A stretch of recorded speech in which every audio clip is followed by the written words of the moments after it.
మూడవ పాఠంగా ఈ వివాహాన్ని అనుసరించి చదవబడినప్పుడు వచ్చింది. మూడవ దినమున గలిలయలోని కానా అను ఊరిలో ఒక వివాహము జరిగింది.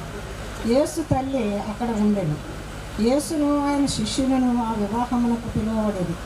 ద్రాక్షారసం అయిపోయినప్పుడు యేసు తల్లి వారికి ద్రాక్షారసం లేదని ఆయనతో చెప్పగా, యేసు ఆమెతో, అమ్మా, నాతో నీకేమి పని, నా సమయం ఇంకనూ రాలేదనను.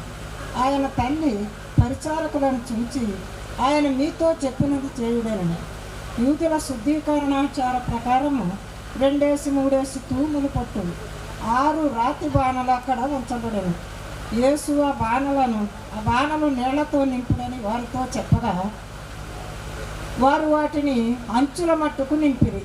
అప్పుడు ఆయన వారితో, మీరిప్పుడు ముంచి ప్రధాని యొద్దకు తీసుకొని పోండి అని చెప్పగా, వారు తీసుకొని పోయేది. ఆ ద్రాక్షారసం ఎక్కడి నుండి వచ్చానో ఆ నీళ్లు ముంచి తీసుకొని పోయిన పరిచారకులకే తెలిసినది కానీ విందు ప్రధానికి తెలియకపోయాను. గనుక ద్రాక్షారసమైన ఆ నీళ్లు రుచి చూచినప్పుడు ఆ విందు ప్రధాని పెండ్లి కుమారుని పిలిచి, ప్రతివాడును మొదట మంచి ద్రాక్షారసమును పోసి జనులు మత్తుగా ఉన్నప్పుడు జబ్బు రసమును పోయిను. నీవైతే ఇది వరకు మంచి ద్రాక్షారసము ఉంచుకొని ఉన్నావని వానితో చెప్పెను.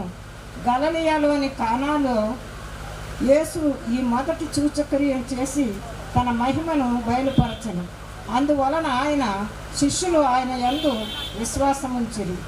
వివాహం కొరకు ఏర్పాటు చేయబడిన ఈ 3వ పాఠమును దేవుడు ఆశీర్వదించును గాక.